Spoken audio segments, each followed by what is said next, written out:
ನೀವು ಐಷಾರಾಮಿ ಜೀವನವನ್ನ ನಡೆಸಬೇಕಾ? ಯಾವುದೇ ಸಿಚುಯೇಷನ್ ಅಲ್ಲೂ ಪ್ರಜ್ಞಾವಂತಿಕೆಯಿಂದ ನಿರ್ಧಾರವನ್ನ ತಗೋಬೇಕಾ? ಯಾವಾಗ್ಲೂ ಪೇಷನ್ಸ್ ಇಂದ ನಗ್ನಗ್ತಾ ಇರ್ಬೇಕಾ? ಅಥವಾ ನೀವು ಮಾಡೋ ಯಾವುದೇ ಕೆಲಸ ಕೈ ಹಿಡಿಬೇಕಾ? ಎಲ್ಲದರಲ್ಲೂ ದುಡ್ಡು ಮಾಡಬೇಕು, ಜೊತೆಗೆ ಶ್ರೀಮಂತರಾಗಿರ್ಬೇಕು ಯಾವಾಗ್ಲೂ ಅಂತ ನಿಮ್ಗೆ ಅನ್ಸಿದ್ರೆ ಈ ಏಂಜಲ್ ನಂಬರ್ನ ನಿಮ್ ಕೈ ಮೇಲೆ ಬರ್ಕೊಳ್ಳೋದನ್ನ ಮರಿಬೇಡಿ. Angel number just 26. ನಿಮ್ಮ ಲೆಫ್ಟ್ ಹ್ಯಾಂಡ್ ವ್ರಿಸ್ಟ್ನ ಮೇಲೆ 26 ಈ ರೀತಿಯಾಗಿ ಒಂದು ರೆಡ್ ಕಲರ್ ಸರ್ಕಲ್ ಒಳಗಡೆ ರೆಡ್ ಕಲರ್ ಪೆನ್ನಿಂದಾನೆ ಬರ್ಕೊಂಡಾಗ ನಿಮಗೆ ಸಾಕಷ್ಟು ಹೆಲ್ಪ್ ಆಗುತ್ತೆ. ನಂಬರ್ 2 ಐಷಾರಾಮಿ ನಂಬರ್, ಅದ್ರ ಜೊತೆಗೆ ನಂಬರ್ 6 ಕೂಡ ಲಕ್ಸುರಿ ನಂಬರ್ ಅಂತಾನೆ ಹೇಳುವಂಥದ್ದು. ಈ ಶುಕ್ರನ ಸಂಖ್ಯೆ ಜೊತೆಗೆ ಚಂದ್ರನ ಸಂಖ್ಯೆ ಎರಡು ಸೇರ್ಕೊಂಡಾಗ ನಮ್ಮ ಜೀವನದಲ್ಲಿ ನಮ್ಗೇನ್ ಬೇಕೋ ಎಲ್ಲವೂ ಸಿಗುತ್ತೆ. ಅದರಲ್ಲೂ ಮಹಿಳೆಯರಿಗಂತೂ ಈ ನಂಬರ್ ತುಂಬಾನೇ ಲಕ್ಕಿಯಾಗಿ ಹೆಲ್ಪ್ ಆಗುತ್ತೆ.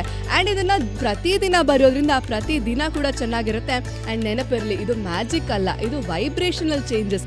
ಇದನ್ನ ನೀವು ಎಷ್ಟು ಜಾಸ್ತಿ ಸತಿ ಬರೀತೀರಾ, ಪ್ರತಿದಿನ ಯೂಸ್ ಮಾಡೋದ್ರಿಂದ ನಿಮ್ಮ ಲೈಫಲ್ಲಿ ಚೇಂಜಸ್ ಖಂಡಿತ ಬರುತ್ತೆ. ಸೊ ಟ್ರೈ ಮಾಡಿ, ಕಮೆಂಟ್ ಮಾಡಿ.